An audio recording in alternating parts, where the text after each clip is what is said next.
delighted to be here today, back here today, several months after being here in those first few days following the malfunctioning of the bridge on January 10th, as Michael Gravelle just mentioned a second ago. I want to echo the comments that Michael made with respect to all of the individuals who are here with us behind the podium today, and many others who are joined, and I know through everybody here, to the rest of the community in this area, right across Northern Ontario. I want to begin by thanking everybody not only for being here, but also for the patience that everyone has demonstrated and the support that's being provided to the Government of Ontario and the Ministry with respect to what took place here on January the 10th. So again, I want to thank everyone, including law enforcement, that we're joined by today as well, for all of the work that's gone into making sure that at all times the safety of the traveling public has been our top priority. I should also say that your local MPP here, Minister Michael Gravelle, someone I've known for a number of years, has truly been a relentless advocate on this particular issue, of course, but also on a number of other issues that impact this community and impact all of Northern Ontario. He is someone who literally, since January the 10th, since those first few conversations that I had with him about what took place here on the Nipigon River Bridge, throughout this process has spoken to me regularly, has asked for updates. He's been given those updates as we've gone through this entire process, and he's someone who I know does a truly outstanding job of representing Thunder Bay Superior North and frankly all of Northern Ontario. So as you all know, on January the 10th, the Nipigon River Bridge was unexpectedly closed to traffic because the bridge deck had lifted at one end. Temporary measures were put in place to make sure that the bridge was safe for traffic. And as you also know, the bridge was reopened for both lanes to traffic the following day.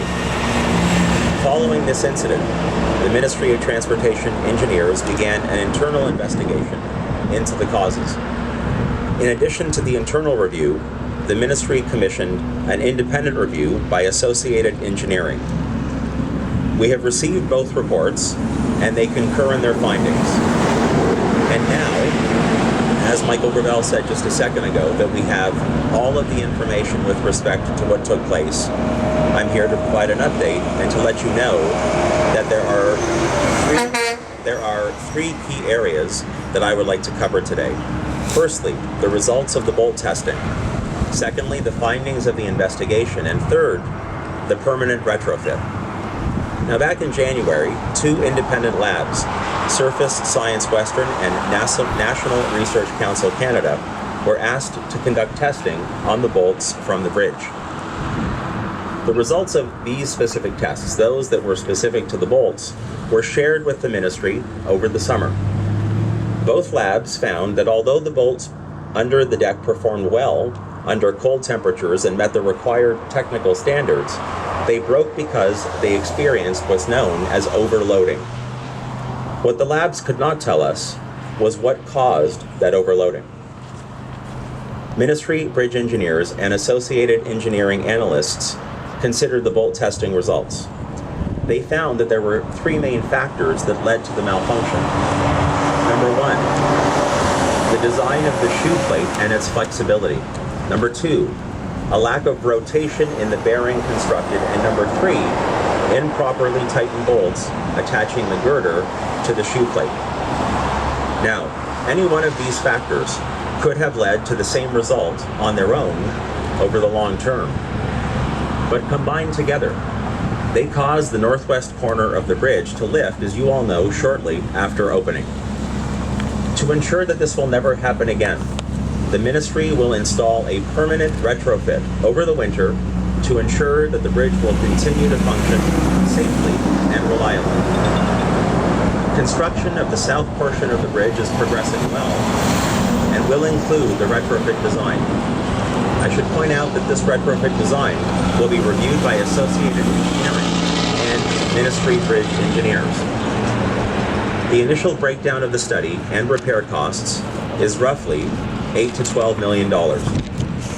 On the Ministry's website at ontario.ca, there are fact sheets and diagrams that provide a detailed explanation about the bolt testing, the investigation, and the permanent retrofit. I want to make sure everybody understands clearly.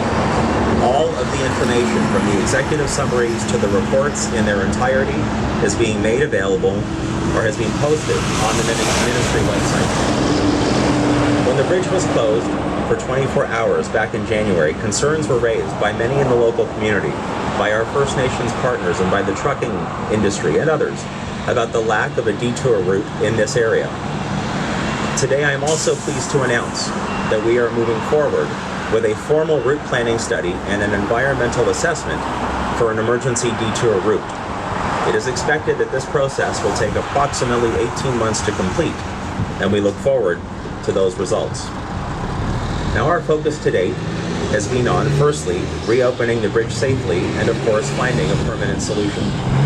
Now that we have the plan, the focus will turn to where the responsibilities lie for the malfunctioning and how to ensure that this never happens again. Conversations with all parties have already started, and they will take some time. I am committed to providing more information to you when these discussions conclude. The Nipigon River Bridge is an extremely important and valuable link across the north. I once again want to thank everyone for their patience, for their work, and in particular, I want to thank Michael Gravelle for his tireless efforts. I also want to thank everyone who uses and depends on this bridge every single day, again for your patience, for your support, and for your understanding. Thank you very much for being here today, and with that, I believe we'll conclude this portion, and we will be happy to take media questions either in this format, Michael, or perhaps Michael will take over. Thanks so much, Minister. And I do want to let the media know as well that before we gathered here on the bridge site, Minister Del Duca and I had an opportunity to sit down with the Red Rock Indian Band, Lake Helen First Nation, Councillor Dupuy, and other members of the council. Also, Chief Wawa, who called in by teleconference, and as well as with representatives from Nipigon, Mayor Harvey, and Mayor Nelson from Red Rock as well. So certainly they'll be happy to speak. I think probably we're better to, I'm guessing.